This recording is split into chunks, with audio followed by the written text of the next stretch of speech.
بسم اللہ الرحمن الرحیم۔ ہنری ہشتم 16ویں صدی میں برطانیہ کا بادشاہ تھا۔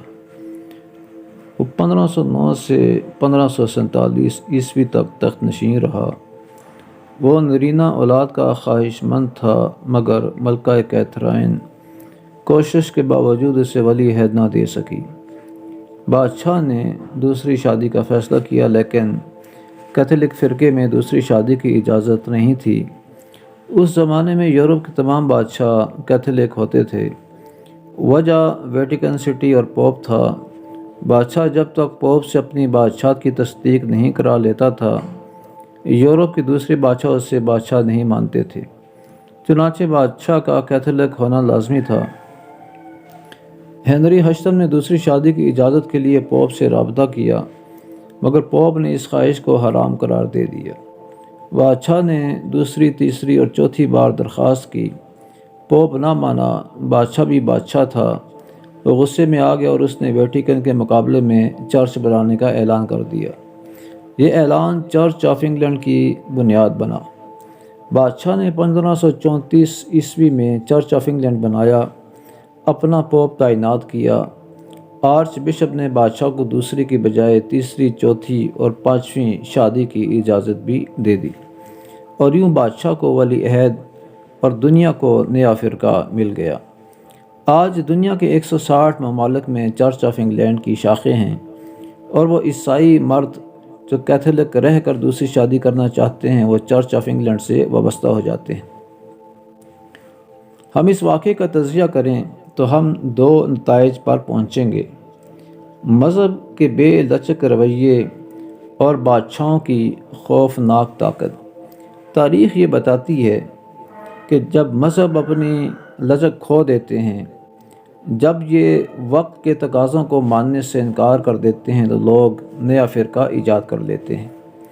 یہ پروٹسٹنٹ اور چرچ آف انگلینڈ کے نام سے نئی عیسائیت، نئی شریعت تخلیق کر لیتے ہیں، اور اس فرقہ وارانہ تخلیق کاری کا یہ نتیجہ نکلتا ہے۔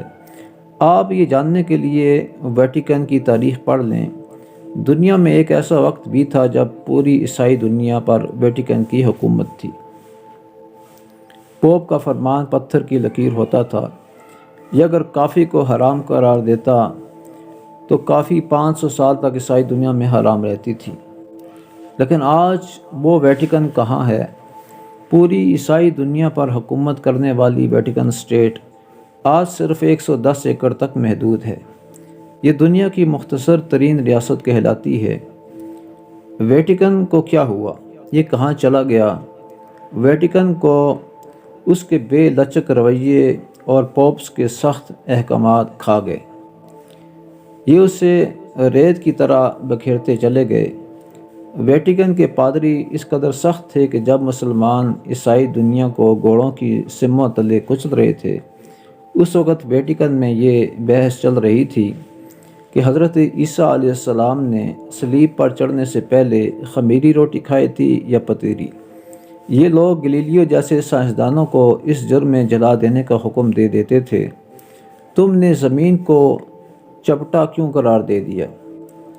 اور جب گلیلیو رحم کی اپیل کرتا تھا تو پادری جواب دیتے تھے کہ تمہاری ریسرچ کو بائبل سپورٹ نہیں کرتی، لہٰذا تم سزائے موت کے حقدار ہو، اور گلیلیو معافی مانگ کر جان بچانے پر مجبور ہو جاتا تھا۔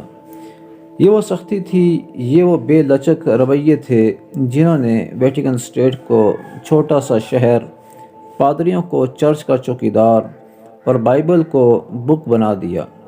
ویٹیکن تاریخ کا چوتھا سبق ہے، اور یہ سبق بتاتا ہے کہ دنیا میں مذہب جب بے لچک اور سخت ہو جاتے ہیں تو یہ ختم ہو جاتے ہیں، اور یہ اگر ختم نہ ہوں تو بھی یہ طاقوں، دیواروں اور نقشوں تک محدود ہو جاتے ہیں۔ تاریخ کا ایک اور سبق بادشاہ بھی ہیں۔ یہ بادشاہ خواہ اتنے طاقتور کیوں نہ ہوں کہ یہ اگسٹس کی طرح اگست اور جولیس سیزر کی طرح جولائی بن کر انسانی کیلنڈر کا حصہ بن جائیں، یہ ہنری ہشتم کی طرح دنیا کے سامنے ویٹیکن کا متبادل کھڑا کر دیں، یہ اکبر اعظم کی طرح دین اکبری ایجاد کر لیں، یہ شاہ جہاں کی طرح تاج محل جیسا عجوبہ بنا دیں، اور یہ اورنگزیب کی طرح فتاوی عالمگیری تشکیل دے دیں، لیکن یہ بہرحال زوال پذیر ہو جاتے ہیں۔ یہ بالآخر وقت کے پاؤں تلے کچلے جاتے ہیں۔ آج سے 100 سال پہلے تک دنیا کے 90% حصے پر بادشاہوں کی حکومت ہوتی تھی۔ یہ بادشاہ قانون بھی ہوتے تھے، آئین بھی، فتویٰ بھی اور ذل الہی بھی، لیکن یہ آج کہاں ہے؟ آج دنیا کے 90% حصے پر جمہوریت ہے، اور اگر کسی جگہ کوئی بادشاہ یا ملکہ ہے تو یہ اپنے محل تک محدود ہے، یا پھر یہ گرتی ہوئی دیواروں کی آوازیں سن رہے ہیں۔ بادشاہوں کا خاتمہ تاریخ کا 5واں سبق ہے۔ یہ سبق بتاتا ہے وقت کی 21ویں صدی میں بادشاہ کی کوئی گنجائش نہیں۔ اس صدی میں فرد واحد اور اس فرد واحد کی انا کی تسکین ممکن بھی نہیں۔